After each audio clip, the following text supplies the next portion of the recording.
नमस्कार, जय हिंद दोस्तों। मैं पवन कुमार, लोकतांत्रिक राष्ट्रवादी पार्टी का मैं प्रदेश अध्यक्ष हूँ गुजरात से। हाल ही जिस तरह से कोरोना महामारी के बीच हमारे भारत देश सहित पूरा विश्व लॉकडाउन में बंद है, मानो जिंदगियां जनजीवन रुक सा गया है। और इस बीच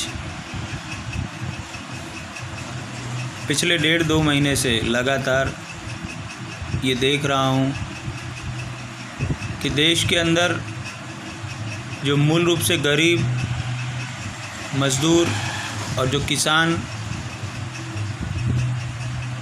श्रेणी में आने वाले लोगों को बहुत ज़्यादा मुश्किलों का सामना करना पड़ रहा है। पिछले दिनों सरकार द्वारा कई भाषण दिए गए, जिसमें अलग अलग स्लोगन भी दिए गए। अभी लास्ट स्लोगन हमें आत्मनिर्भर होने का मिला। तो आत्मनिर्भर होने का मतलब यह तो नहीं ना कि आत्मनिर्भर होकर मज़दूरों को अपने घर पैदल पैदल जाना होगा। आत्मनिर्भर होने का मतलब यह नहीं कि गरीबों को भूखे पेट सोना होगा।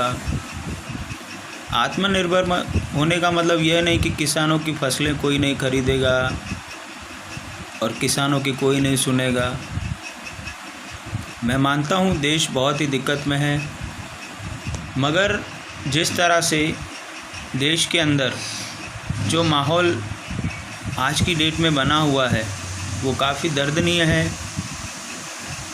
क्योंकि हमें कोरोना जो बीमारी है उससे इतना दिक्कत नहीं है जितना हमारे देश के अंदर जो गरीब मज़दूर किसान जो पीड़ा सहन कर रहे हैं, जो छोटे छोटे बच्चे हैं वो जो पीड़ा सहन कर रहे हैं, वो हमारे लिए सबसे बड़ी चुनौती है। दोस्तों,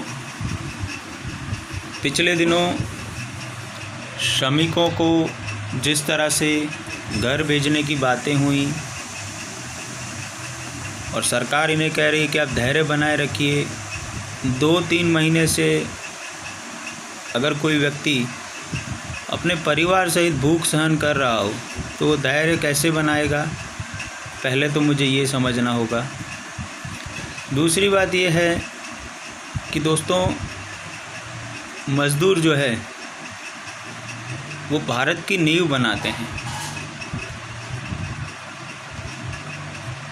ये जो हम शहरों में बड़ी बड़ी बिल्डिंगें देख रहे हैं वो मज़दूर ही बनाते हैं। आप और मैं नहीं कर सकते वो काम।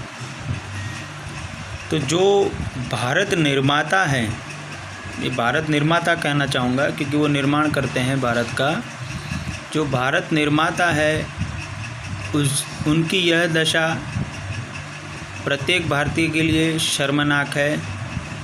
और मैं जानता हूँ इन घटनाओं से लगातार मैं मीडिया पर देख रहा हूँ, कई जगहों पर मज़दूरों के एक्सीडेंट में दर्दनाक मृत्यु हो रही है।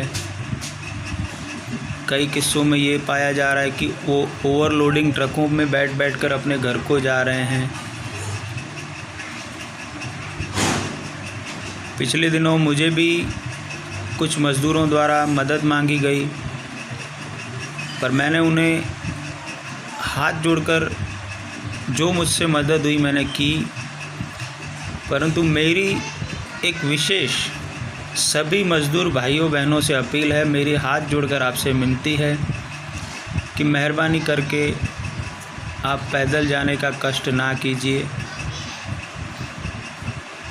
भाई, आप पैदल चल रहे हैं, मेरी आत्मा दुखी हो रही है। वैसे भी ये लॉकडाउन का समय है, मैं समझ सकता हूँ कि रास्ते में आपको ना पानी मिल पा रहा होगा, ना कोई खाना दे पा रहा होगा। कई मज़दूरों का सोशल मीडिया में वीडियो देखा, कई मीडिया में देखा मैंने कि मज़दूरों की शिकायत थी कि पुलिस प्रशासन उन पर लाठियां चला रहा है। तो मेरा सरकार से भी ये अनुरोध है कि इस तरह का व्यवहार मज़दूरों के साथ ना किया जाए। वह पैदल पैदल अपने घरों को जा रहे हैं तो उन्हें उनके घर भेजने के बजाय उनके साथ इस तरह का व्यवहार मेहरबानी करके ना करें। आज मैंने देखा यूपी के उरैया में 24 मज़दूरों की मृत्यु हो गई एक्सीडेंट में। अब उनके परिवारों के प्रति मेरी संवेदना भी है, परंतु इन संवेदनाओं से क्या होगा। आज भी मेरा ये एक सुझाव है, आज भी पूरे देश की समग्र राज्य सरकारें अगर चाहती हैं मज़दूरों को उनके घर भेजना,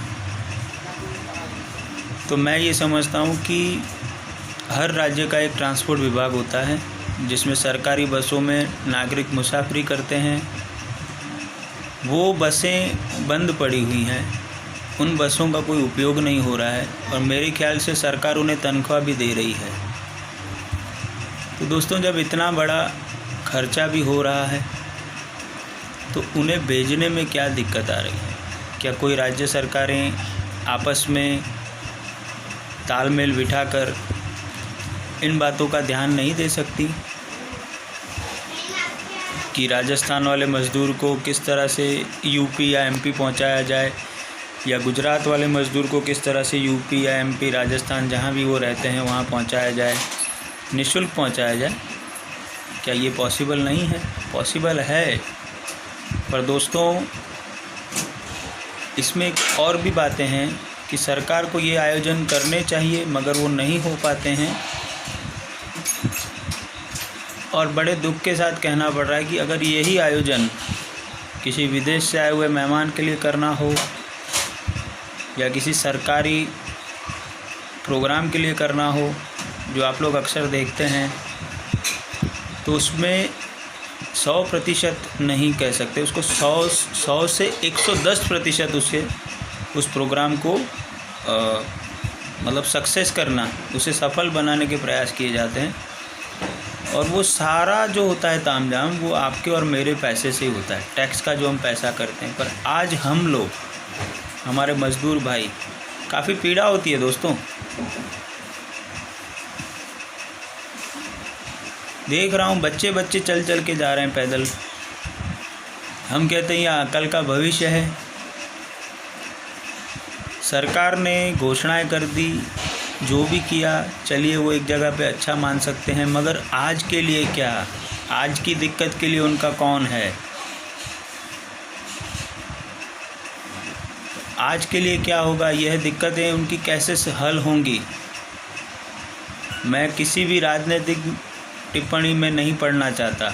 मैं एक नागरिक होने के नाते ये रिक्वेस्ट करना चाहता हूँ कि सभी मज़दूर भाइयों के लिए शीघ्र ही ट्रांसपोर्टेशन का इंतज़ाम किया जाए।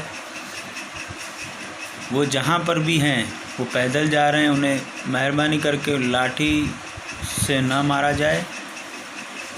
उन्हें रोककर उन्हें उनके घर तक पहुँचाने की व्यवस्था की जाए।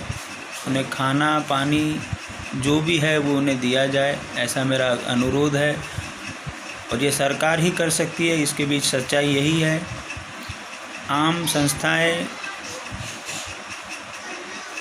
आम नागरिकों का एक पैरामीटर्स होता है, एक लिमिटेशन होती है, उनका एक, कहते हैं ना हिंदी में, कि एक हद होती है। उस हद के बाहर कोई भी सेवा नहीं दे पाएगा। तो ये जो भूखे प्यासे मज़दूर अपने घरों को जा रहे हैं, कृपया इन पर ध्यान दिया जाए।